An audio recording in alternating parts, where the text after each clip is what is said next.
Bien, hermanos, quisiera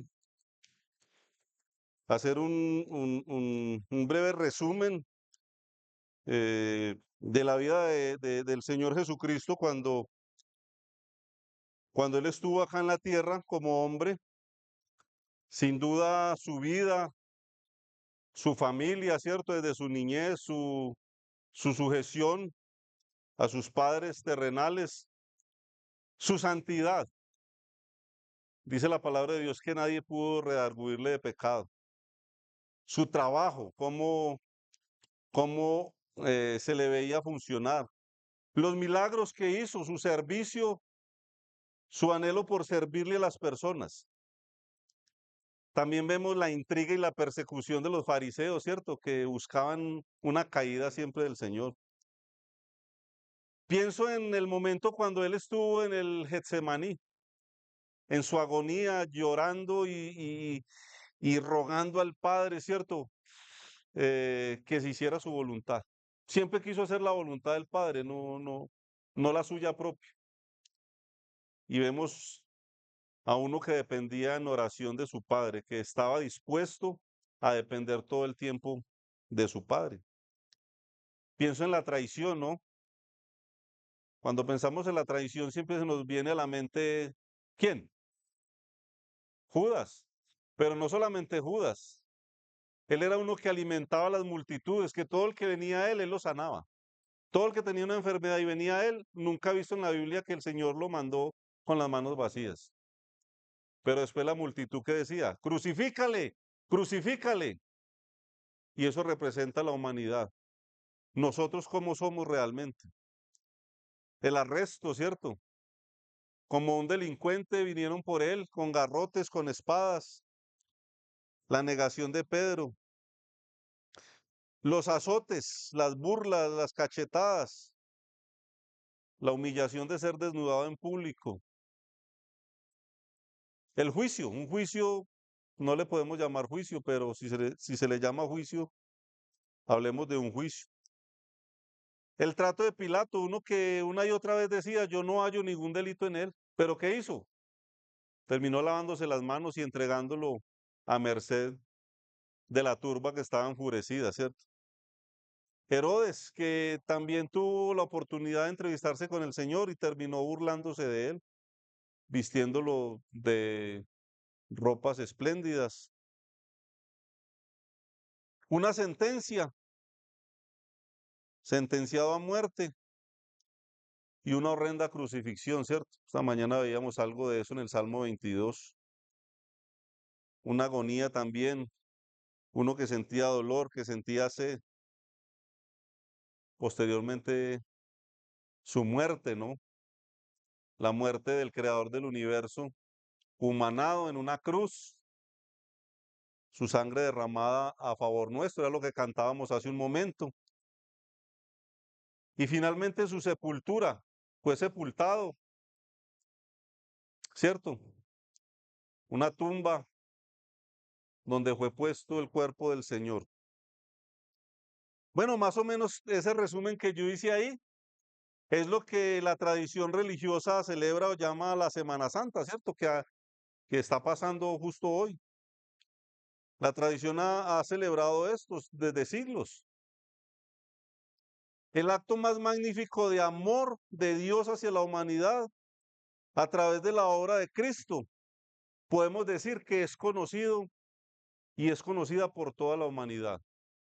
¿Sí o no? ¿Qué creen? El hermano Faber decía algo de eso ahora. Creo que la gente no es ajena al acto, a la obra de Cristo en la cruz del Calvario.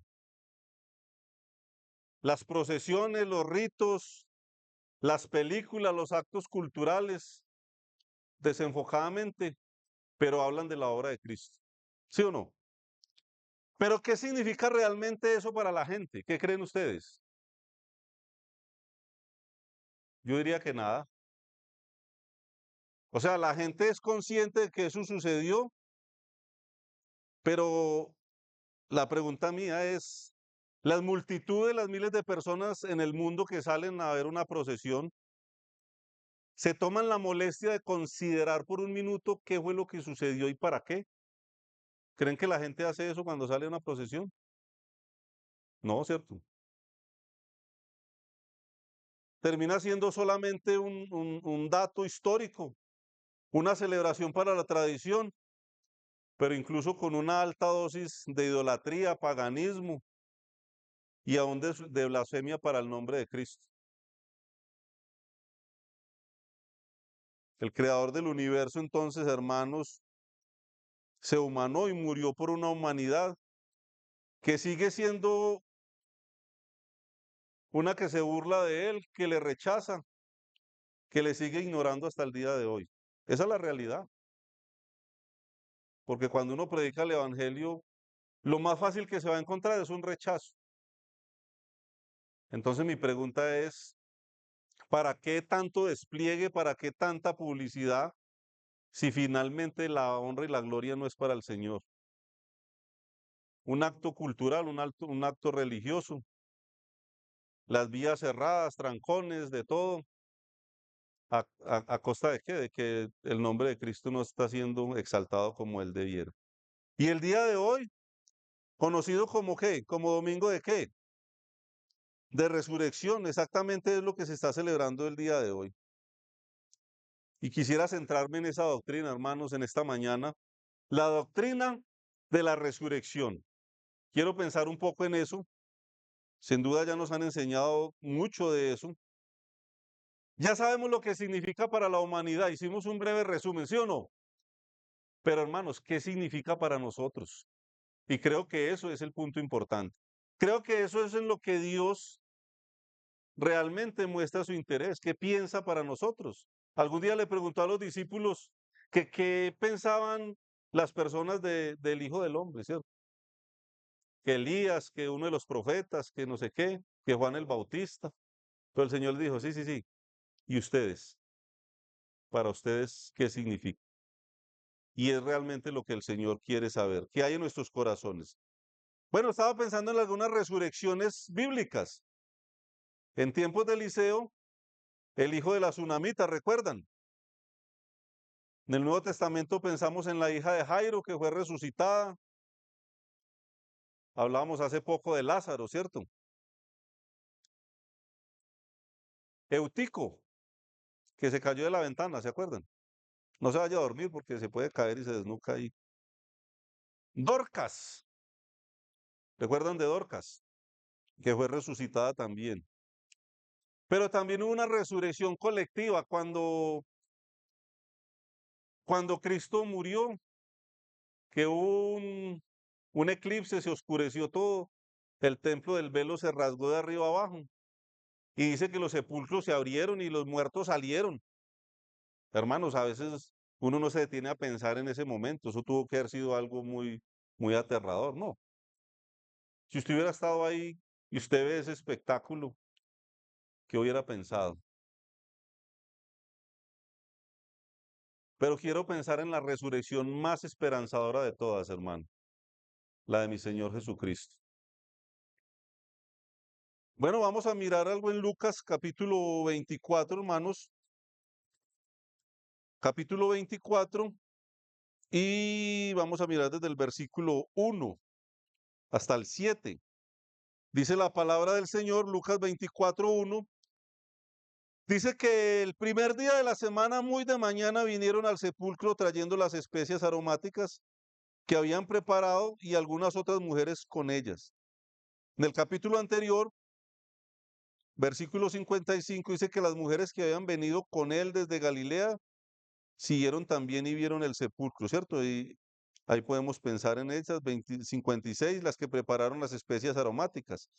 Y dice que el primer día de la semana, muy de mañana, estaba oscuro, dice otro evangelio, vinieron al sepulcro trayendo las especias aromáticas que habían preparado y algunas otras mujeres con ellas. Y hallaron removida la piedra del sepulcro. Y entrando, no hallaron el cuerpo del Señor Jesús. Aconteció que estando ellas perplejas por esto, he aquí se pararon junto a ellas dos varones con vestidos resplandecientes. Y como tuvieron temor y bajaron el rostro a tierra, les dijeron, ¿por qué buscáis entre los muertos al que vive? no está aquí, sino que ha resucitado. Acordaos de lo que os habló cuando aún estaba en Galilea, diciendo, es necesario que el Hijo del Hombre sea entregado en manos de hombres pecadores y que sea crucificado y resucite al tercer día. Bien, dos varones anunciaron algo con vestidura resplandeciente. Pensamos en ángeles, ¿no? Y quiero pensar en eso porque ahí va a haber algo también interesante al final que nos habla de algo similar. Bueno, muy bien. Entonces, versículo 1 nos habla del primer día de la semana. Para la iglesia, ¿qué significa el primer día de la semana? Acabamos de leerlo. El día que ¿qué? Que el Señor Jesucristo resucitó. ¿Importante o no? Muy importante. Eso es lo que celebra la iglesia cristiana a nivel mundial. El Señor cuando partió el pan y bendijo la copa, dijo, haced esto en memoria de mí. Había que anunciar la muerte del Señor hasta el día en que Él viniera. Muy interesante, hermanos, porque el ladrón en la cruz creyó que Cristo iba a resucitar. Le dijo, acuérdate de mí cuando vengas en tu reino. Está hablando con uno que está sentenciado a muerte, que sabe que van a morir ambos, pero le dice, acuérdate de mí. Él creyó en la resurrección. Muy interesante. Y nosotros también hemos creído en ella. Amén, hermanos. Es de mucho gozo, de mucha esperanza para nosotros saber que Jesucristo resucitó. Entonces, como primera medida, una celebración, la iglesia. Cada primer día de la semana nos reunimos para recordar que Cristo murió y resucitó. No necesitamos esperar un año. Es más, eso lo hacemos como iglesia, pero día a día debemos de recordar la obra de Cristo. El segundo punto en el versículo 1, muy de mañana. ¿Usted qué piensa cuando oye hablar de muy de mañana? ¿Qué se le viene a la mente? Diligencia, ¿cierto? Esfuerzo, aprecio y valor por la obra de Cristo, porque ellas llevaban, ya vimos, las especias aromáticas que habían preparado. ¿Por qué no lo hicieron el día anterior? ¿Por qué? Porque era día de reposo. Recuerden que hasta ese entonces la ley funcionaba perfectamente. Bueno, no perfectamente, pero funcionaba como tal. Y eran mujeres piadosas, mujeres obedientes, no querían quebrantar la ley. Ya después vendría la iglesia, una nueva enseñanza para la humanidad, pero no lo hicieron el día anterior porque era un día de reposo. Pero vinieron diligentemente, apenas pudieron.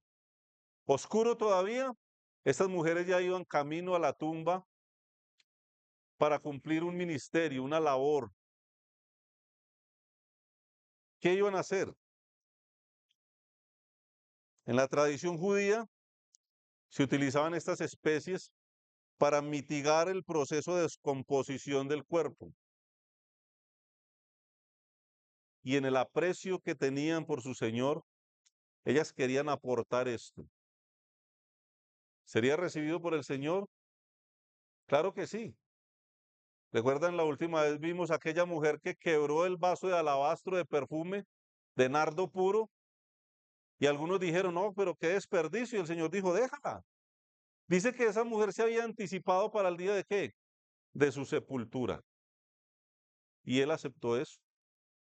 Ella se anticipó, pero vemos unas mujeres aquí, después harían lo mismo. Muy interesante. Bueno, ¿qué más? Ese versículo 1 habla de las mujeres. ¿Quiénes eran? Versículo 10. ¿Qué dice? Eran María Magdalena y Juana y María madre de Jacob y las demás con ellas, quienes dijeron estas cosas a los apóstoles. Volvamos al versículo 2. ¿Qué pasó?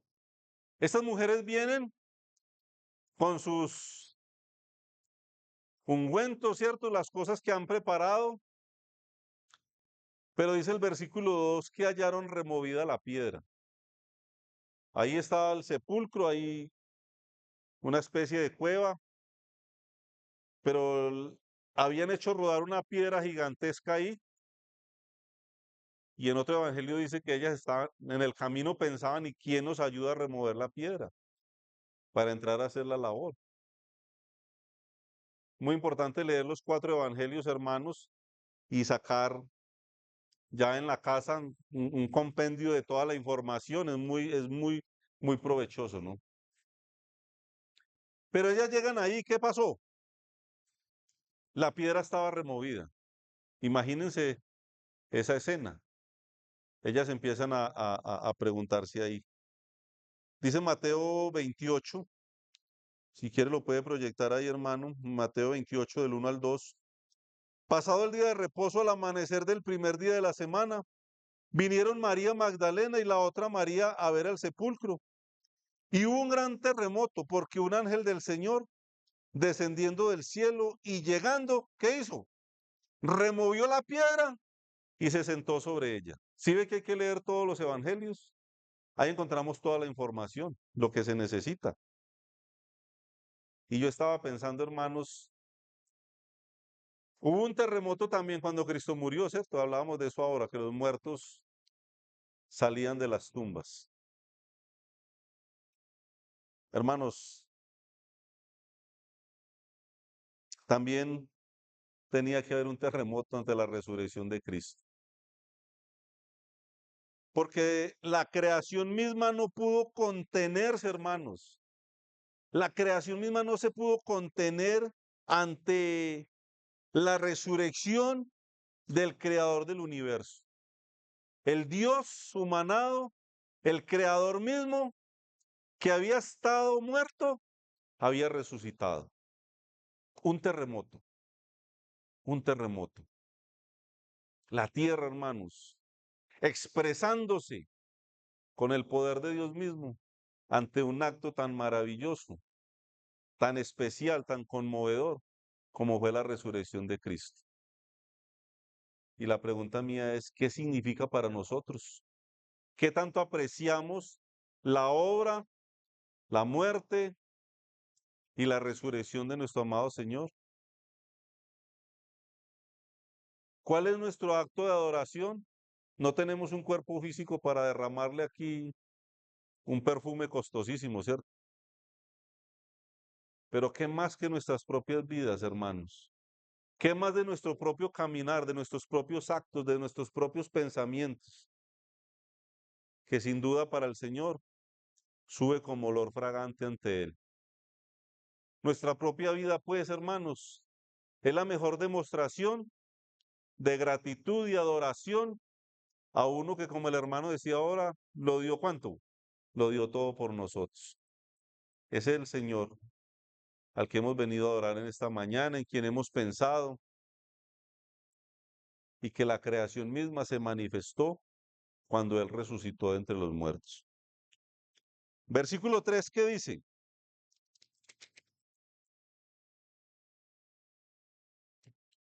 Bueno, primero la piedra estaba como removida. ¿Y ellas qué hicieron? ¿Qué hicieron? Entraron. Y entrando, no hallaron el cuerpo del Señor Jesús. Imagínese que usted sea una de esas personas, ¿cierto? Ahí no estaba el cuerpo. Dice el versículo 4 que cómo estaban ellas. Aconteció que estando ellas perplejas por esto, ¿por qué perplejas? Estaban desconcertadas, estaban aterradas. Es que la piedra no era fácil de mover.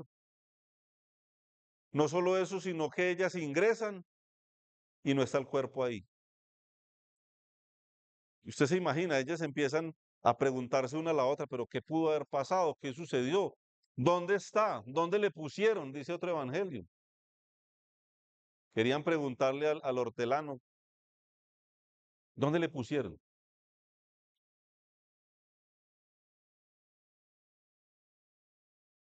Versículo 5, ¿qué dice? ¿Qué tuvieron ellas? Y como tuvieron temor y bajaron el rostro a tierra, les dijeron. Bueno, ya vimos que esos varones estaban ahí interactuando con ella, los ángeles, pero temor. ¿Será normal eso? Si hubiera sido usted o yo, semejante momento, ¿cierto? Yo creo que es algo normal. Debemos de pensar en la humanidad, ¿cierto? En nuestra humanidad. Más adelante vamos a ver algo más de la humanidad nuestra. ¿Qué más? Una frase que a mí me parece muy especial. Una frase que sale de esa conversación. ¿Cuál es? ¿Por qué buscáis entre los muertos al que vive? ¿Por qué buscáis entre los muertos al que vive? Qué pregunta tan especial. Hermanos, ya hablamos que la humanidad le busca en el lugar equivocado, ¿cierto? Pero el que vive, hermanos, por la eternidad, está a disposición de cualquier persona y en cualquier lugar. Pero me encanta esta frase. ¿Por qué buscáis entre los muertos al que vive? Segunda frase especial. No está aquí, no está aquí, sino que ¿qué? Sino que ha resucitado, hermanos. Y para nosotros el día de hoy es una celebración maravillosa. Nosotros sí nos hemos sentado en esta mañana, hermanos, a contemplar la obra de Cristo, a pensar, a meditar.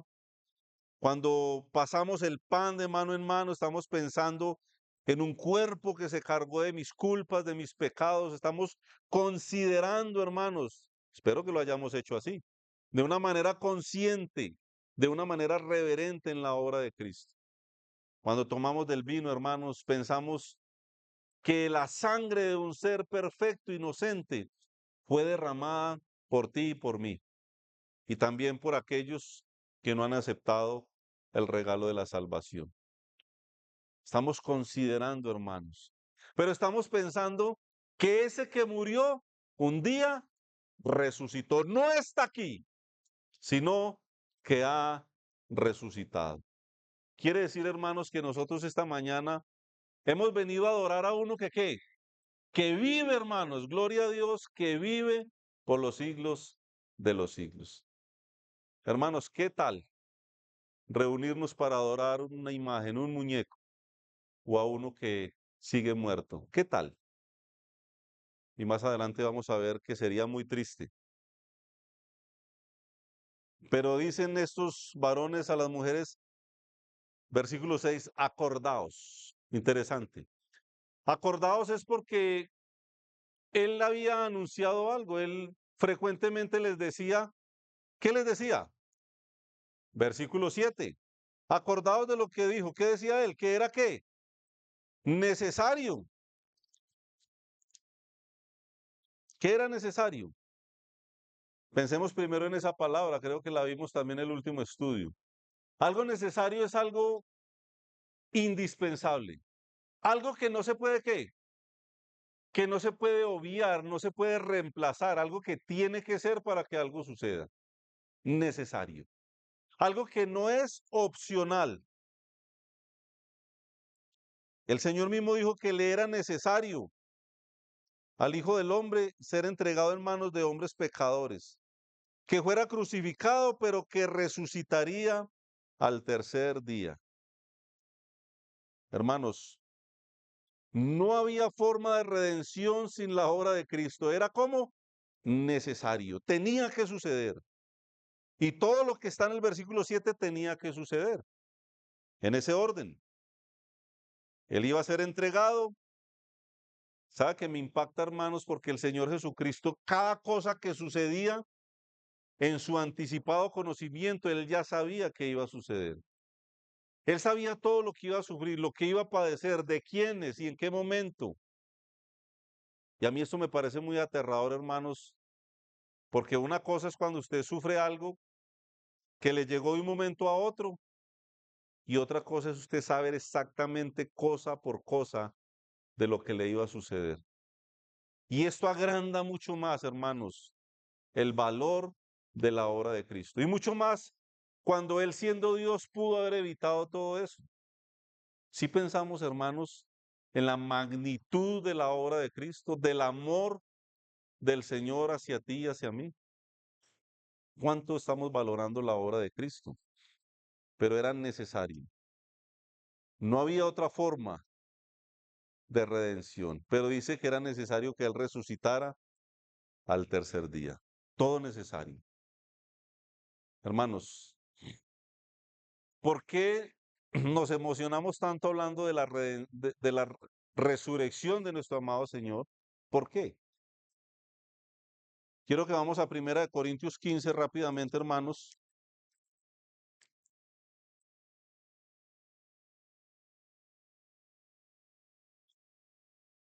Y desde el versículo 1 al 4 inicialmente, ¿qué logró la redención de Cristo para mí? La resurrección de Cristo, perdón. ¿Qué logró? Mi resurrección. Dice 1 Corintios 15:1.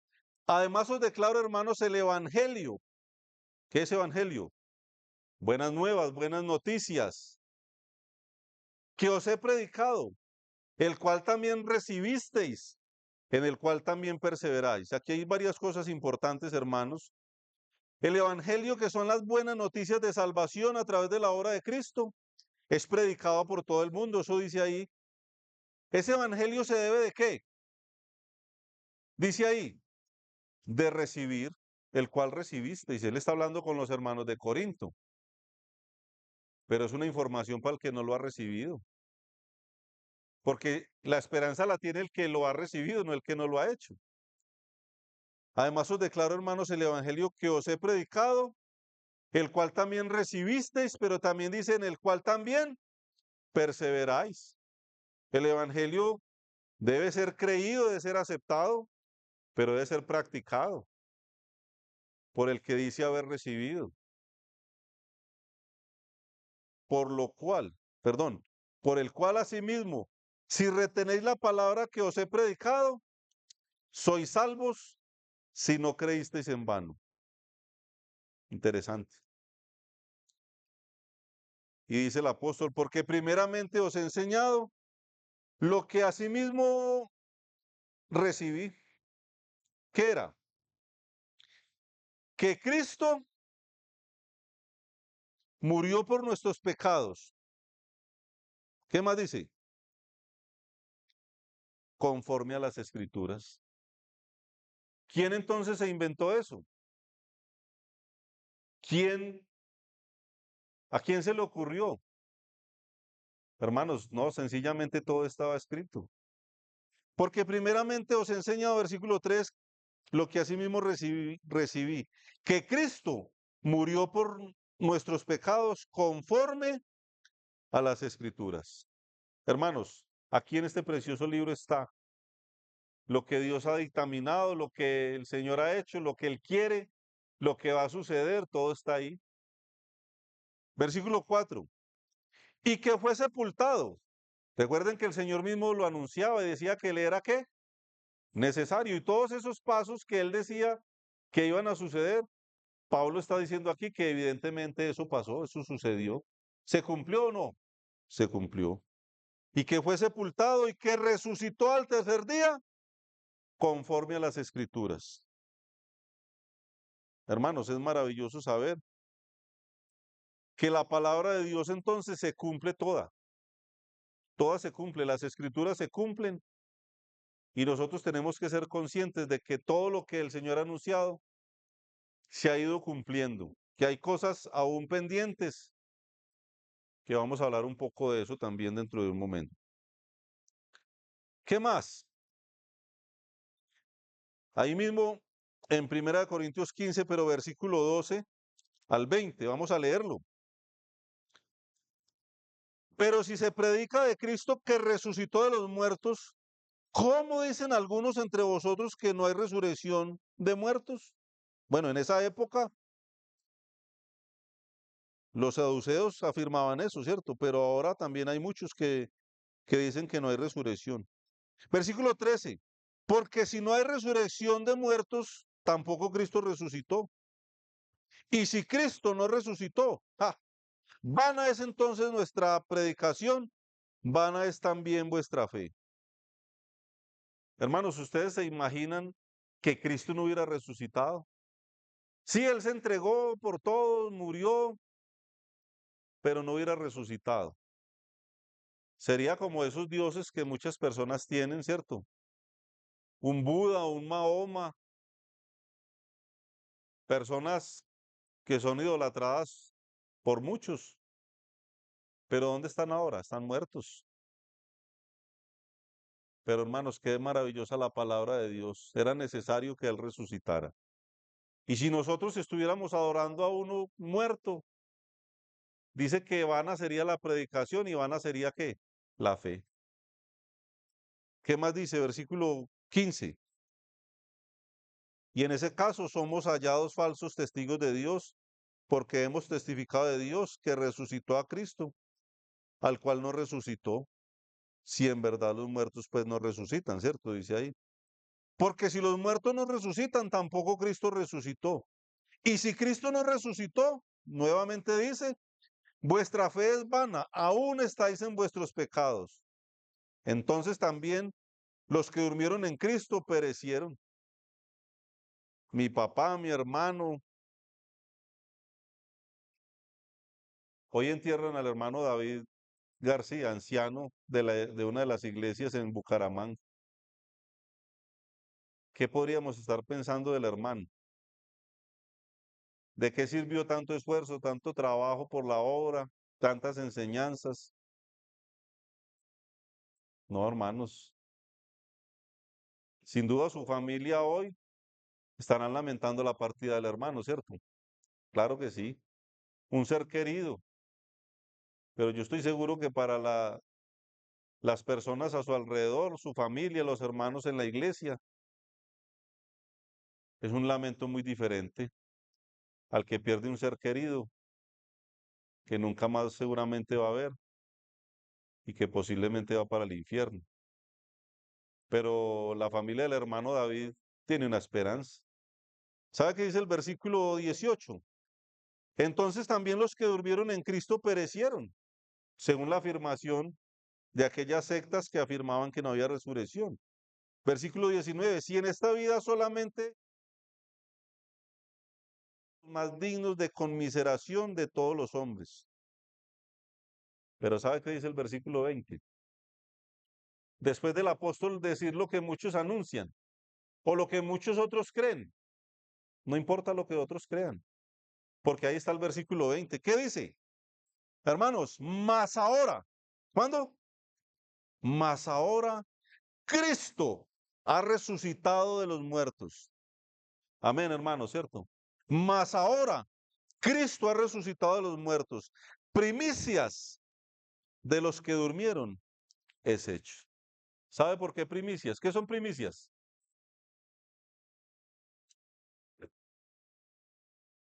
En la antigüedad, en la agricultura, los antiguos llevaban las primicias. Lo primero que salía de las cosechas, lo mejor, pero especialmente lo primero que daba la tierra eran las primicias, ellos lo entregaban. Primicias de los que durmieron es hecho. ¿Por qué primicias? Porque el Señor Jesucristo fue el primero que resucitó. Yo nombré otros ahora, ¿cierto? Nombramos otros que resucitaron o no. Pero ¿qué pasó con Lázaro? ¿Dónde está? ¿Qué pasó con la hija de Jairo? ¿Qué pasó con Dorcas? ¿Ellos resucitaron o no? Sí, ¿y qué pasó con ellos? Finalmente volvieron a morir. Fue una resurrección momentánea. Pero Cristo es la primicia de aquel que resucitó para no morir jamás. Y ahí estamos nosotros esperanzados en esa resurrección, porque estaremos eternamente con Él. ¿Qué más? Mas ahora Cristo ha resucitado. Podemos decir entonces, hermanos, que la resurrección de Cristo es la esperanza de mi resurrección. Vamos a 1 Tesalonicenses 4, pensemos un poco también en eso. Los pasajes que vienen a continuación no vamos a profundizar mucho, pero quisiera leer esas citas, hermano y hermana que me oye, porque son muy esperanzadoras para nosotros. Son muy esperanzadoras, hermano. 1 Tesalonicenses 4, leamos del 13 al 18. Bueno, el mismo apóstol hablándole a otra iglesia en Tesalónica. Ahora Pablo le estaba hablando a los hermanos en Corinto y después a los hermanos en todo el mundo que lean la carta, porque es la palabra de Dios para todo el que la quiera aprovechar, creer y apropiarse de las bendiciones que Dios entrega. Ahora le está hablando a los hermanos en Tesalónica, primera de Tesalonicenses 4:13, y a la iglesia en Pereira. ¿Sí o no? ¿Qué dice el apóstol? Tampoco queremos que, hermanos, esta promesa es solamente para los hermanos, los que han creído en la obra de Cristo. Tampoco queremos, hermanos, que ignoréis acerca de los que duermen. Ah, interesante. Es que la muerte para una persona que ha creído en la obra de Cristo, el Señor en la palabra la tiene simplemente como un dormir. Dice una canción que cantamos, será un leve dormir y un eterno despertar. Es un dormir. Para el que muere con Cristo es un dormir. Pero ¿qué más dice? Para que no os entristezcáis como los otros que no tienen esperanza. ¿Quiénes son los otros? Hemos hablado de multitudes de personas que van y vienen, pero no tienen esperanza. No entienden lo que significa la obra de Cristo, la muerte y la resurrección de Cristo. No se han apropiado, no han dicho, Señor, yo creo en la obra de Cristo, reconozco mis pecados. No se han arrepentido ante Él y le han hecho su Señor. ¿Sabe qué dice la Biblia de esos? ¿Que no tienen qué? No tienen esperanza y no la tienen. Versículo 14. Porque Pablo está hablando con hermanos, de tú a tú, entre hermanos, entendemos lo que dice acá, ¿cierto? Porque si creemos, ¿sí qué?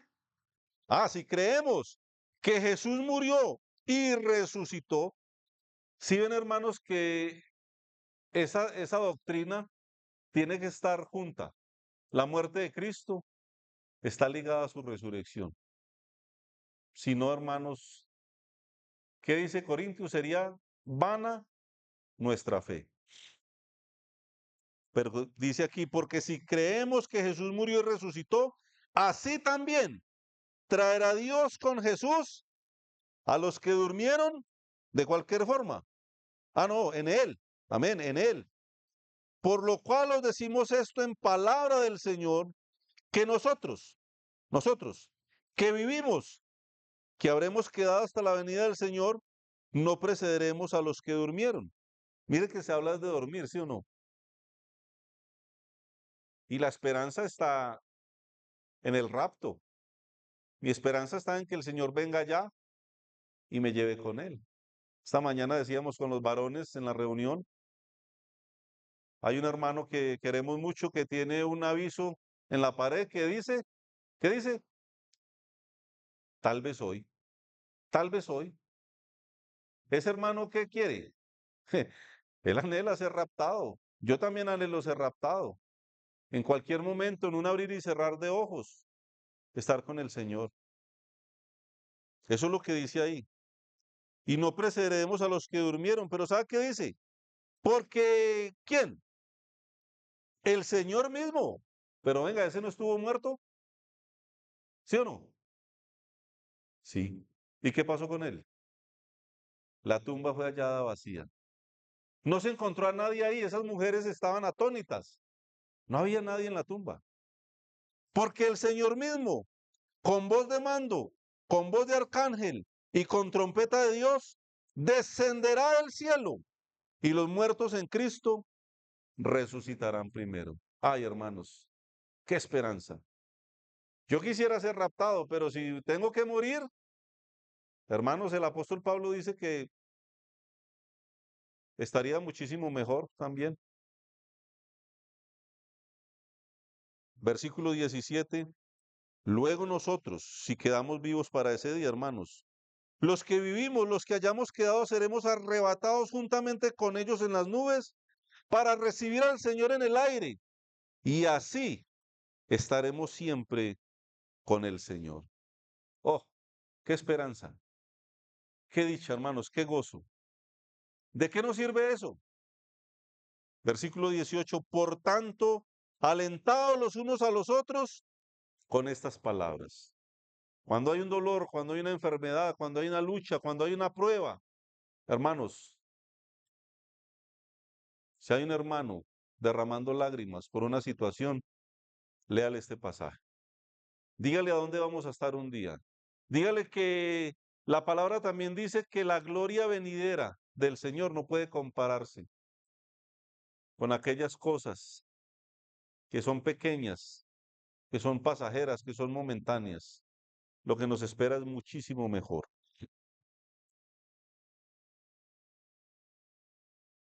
Volvamos a 1 Corintios 15,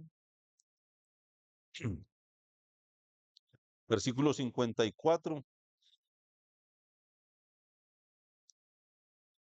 Nos habla un poco de ese proceso. En 1 Tesalonicenses vimos el rapto, ¿cierto? Que los muertos en Cristo, ¿qué? Resucitarán primero. Amén. Gloria a Dios, hermanos. Eso toca gozarnos en esa esperanza. Y luego nosotros, los que habremos quedado, si estamos acá aún. Y si no, pues hacemos parte del primer paquete que resucita. Da igual, ¿sí o no? Porque vamos a estar con el Señor.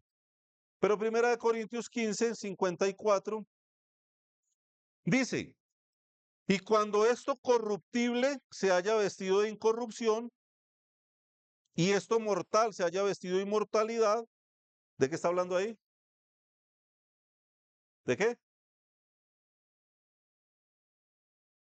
Del cuerpo. Este cuerpo humano tal cual como está aquí no va a estar en el cielo. Va a sufrir una transformación. Hay que pensar en eso. Cuando esto corruptible se haya vestido de incorrupción y esto mortal se haya vestido de inmortalidad, entonces se cumplirá la palabra que está escrita. ¿Qué dice? Sorbida es la muerte en victoria. Preguntas que están ahí en la palabra de Dios. ¿Qué podemos hacer? ¿Dónde está, oh muerte, tu aguijón? ¿Dónde está, dónde, oh sepulcro, tu victoria? Ya que el aguijón de la muerte es el pecado y el poder del pecado, la ley. Mas gracias sean dadas a Dios que nos da la victoria por medio de nuestro Señor Jesucristo. Amén. Así que, hermanos míos,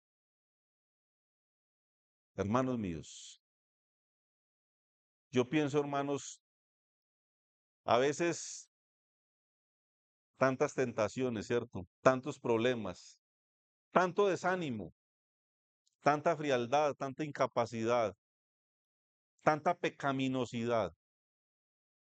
Pero un pasaje como estos es alentador, hermanos. ¿Por qué? Dice la palabra de Dios, así que, hermanos míos, amados, estad, ¿cómo? Firmes, ¿cómo más? Y constantes. ¿Usted es un hermano firme? Hermana, ¿usted es una hermana firme? ¿Es un hermano o una hermana constante? ¿Conocemos de las luchas y dificultades y sabemos para dónde vamos? ¿Hemos considerado, hermanos, lo que padeció Cristo por nosotros, lo que le costó que yo un día voy a estar en el cielo? Así que, hermanos míos amados, estad firmes y constantes. ¿Qué más? Creciendo en la obra del Señor. ¿Estamos creciendo en la obra del Señor? ¿Soy el mismo que era hace unos años? poquitos meses, semanas, cuando conocí al Señor. ¿Soy el mismo? Si soy el mismo, si soy el mismo hermano inmaduro que cuando conocí a Cristo, está muy delicada la cuestión, ¿o no? Porque hermanos, cuando conocemos al Señor, cuando sabemos lo que le costó mi redención, cuando estamos firmes, somos constantes, tenemos también que estar, ¿qué? Creciendo en la obra del Señor. ¿Cuánto tiempo? ¿Qué dice ahí? Siempre. No, pero a veces somos como una montaña rusa, ¿cierto? A veces somos esos hermanos elocuentes, como llenos de gozo, como que hacemos cosas en el espíritu, pero otro día estamos como desmotivados, como que no me importa nada, como que me da todo igual, como que si voy bien, si me congrego bien, si obro bien. ¿Somos así o no? A veces somos así, pero la palabra del Señor nos dice que debemos de estar creciendo en la obra del Señor siempre. Ah, pero ¿por qué? Sabiendo, hermanos, sabiendo que vuestro trabajo en el Señor no es en vano. Sabiendo. Lo sabemos, lo tenemos claro, lo meditamos, lo tenemos en el corazón. Hay una seguridad de que el trabajo para el Señor no es en vano, de que debe haber un proceso. Decíamos que esto corruptible no puede entrar en el cielo.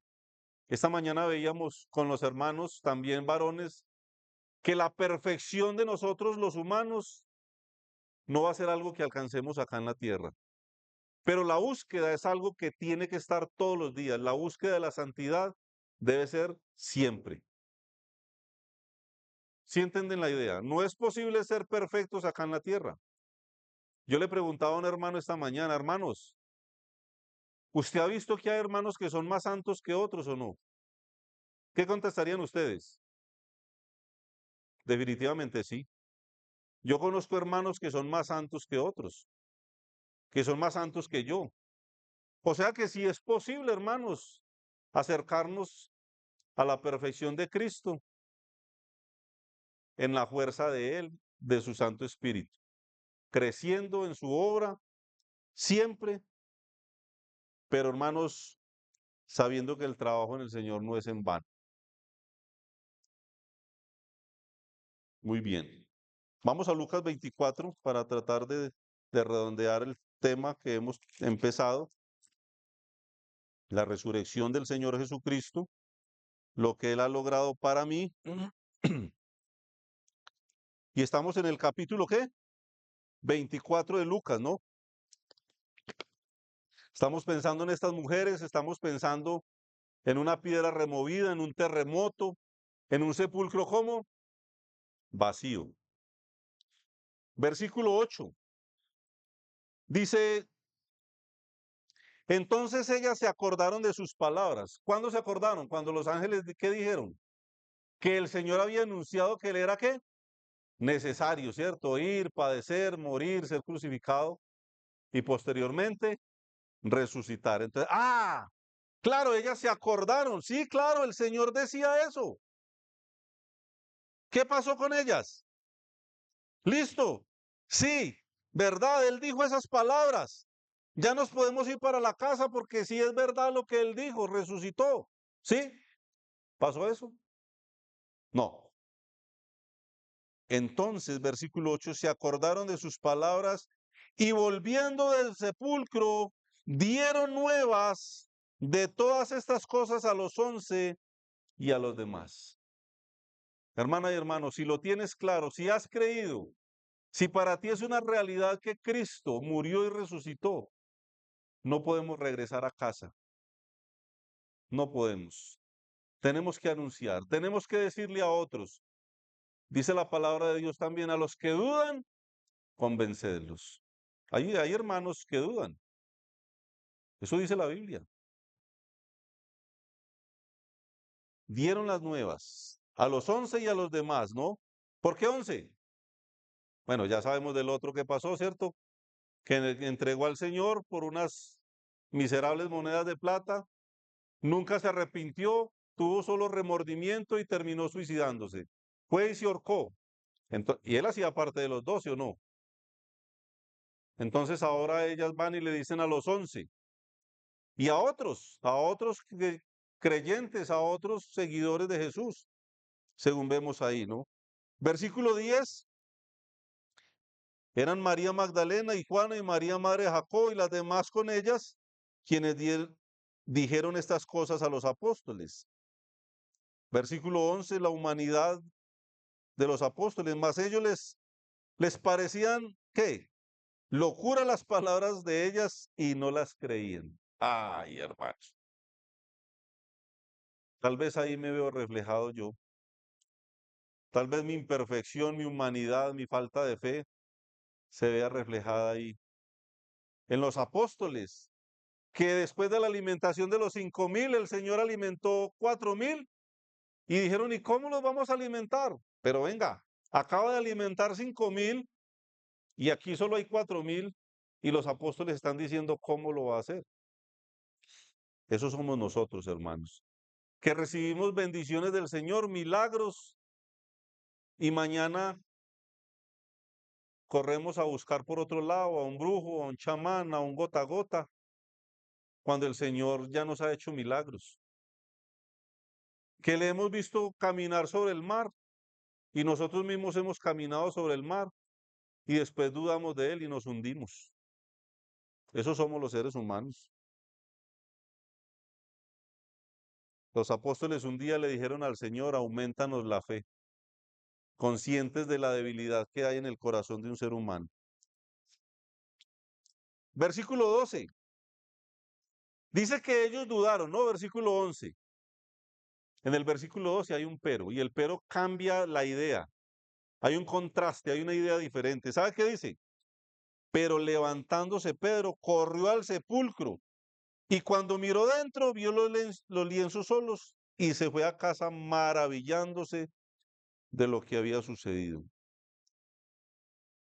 Marcos 16:7 nos muestra. Primero acabamos de ver que Pedro, tras la duda de los demás, ¿él qué hizo? Él salió corriendo, maravillándose de lo que había sucedido. Había una cuenta pendiente con Pedro, ¿no? Marcos 16:7 dice, 7 y 8. Pero id, palabras del Señor, decid a sus discípulos y a Pedro, no, los ángeles, que él va delante de vosotros a Galilea. Allí le veréis como os dijo. ¿A quién? A los discípulos y a Pedro. Interesante. Hermanos, el Señor mismo un día se presentó vivo delante de los apóstoles, estando las puertas como cerradas. Él entró, ¿recuerdan? Un primer día de la semana, un domingo, él entró y él estaba ahí y le dijo a los apóstoles, paz a vosotros. Y a mí me parece esa escena muy conmovedora, porque dice que uno de los apóstoles, uno de los discípulos de Jesús, no estaba ahí. ¿Cómo se llamaba ese? Tomás. No estaba ahí. Al siguiente domingo el Jesús volvió y entró y ahí ya estaba Tomás. Pero saben que ese Tomás, las primicias, hermano, lo primero, el primer acto de aparición del Señor Jesucristo, Tomás no lo presenció. ¿Sabe por qué? ¿Por qué? ¿Por qué? Porque no estaba. No vino. No vino Tomás. ¿Dónde estaba? En la ciclovía, no sé, en el gimnasio. Hizo un turno el domingo, un turno. Hermanos, qué triste. Tenemos creyentes quincenales. Tenemos creyentes quincenales, mensuales, trimestrales, anuales. Nosotros tenemos un hermano que aparece cada año y hace acto de presencia y con eso tiene su conciencia tranquila durante un año. ¡Ah, qué triste! ¿Saben que Tomás, el día que el Mesías prometido, que murió en la cruz por los pecados de Tomás y por los míos, resucitó, dijo, vayan que yo me voy a encontrar en tal lugar. Tomás no estaba ahí. Qué triste, qué triste. No estaba. ¿Sabe qué dijo? Si no veo las heridas en las manos, en su costado, no creeré. El resto de la historia ya la conocemos, ¿cierto? Muchos pasajes, hermanos, muchos pasajes, Lucas 24:50, hermanos, ahí, para quedarnos en ese pasaje. Después de haber estado con ellos 40 días, de dar instrucciones, les dijo, los sacó fuera hasta Betania y alzando sus manos los bendijo. Y aconteció que bendiciéndolos, se separó de ellos y fue llevado ¿a dónde? Al cielo, que él creó y que le pertenece. Ellos, después de haberle adorado, volvieron a Jerusalén con gran gozo y estaban siempre en el templo, alabando a Dios. Hermanos, qué maravilloso es nuestro Señor. Qué maravilloso es el Señor. Y Hechos 1:1, el mismo autor de Hechos es Lucas. En el primer tratado Teófilo hablé acerca de todas las cosas que Jesús comenzó a hacer y a enseñar hasta el día que fue recibido arriba, después de haber dado mandamiento por el Espíritu Santo a los apóstoles que había escogido, a quienes también, después de haber padecido, se presentó vivo con muchas pruebas indubitables. Dice que durante 40 días estuvo con ellos. Capítulo 1, versículo 9. Y habiendo dicho estas cosas, viéndolo ellos, fue alzado y fue recibido una nube que le ocultó de sus ojos. Y estando ellos con los ojos puestos en el cielo, entre tanto que él se iba, he aquí se pusieron junto a ellos dos varones, interesante, con vestiduras blancas, los cuales les dijeron, varones galileos, ¿por qué estáis mirando al cielo? Este mismo Jesús, que ha sido tomado entre vosotros al cielo, así vendrá como le habéis visto ir al cielo. Hermanos, tengo muchos pasajes, no voy a terminar acá por tema del tiempo. Gloria al Señor. Aquellos ángeles dijeron, no está ahí. Él ha resucitado como dijo. Y hay dos varones presenciando los apóstoles cuando el Señor fue llevado al cielo, diciendo que como él había sido llevado al cielo, un día vendría. Y hermanos, hasta hoy nosotros seguimos esperando la promesa de uno que no miente, hermanos. Y como dijo el apóstol Juan, Apocalipsis, sí ven, Señor Jesús. Sin duda es el deseo de nosotros. El Señor nos ayuda, hermanos, a esperarle, a crecer en la obra del Señor, en santidad, a anunciar a otros las buenas nuevas de salvación para su honra y su gloria. El Señor resucitó, hermanos. Gloria a Dios por eso.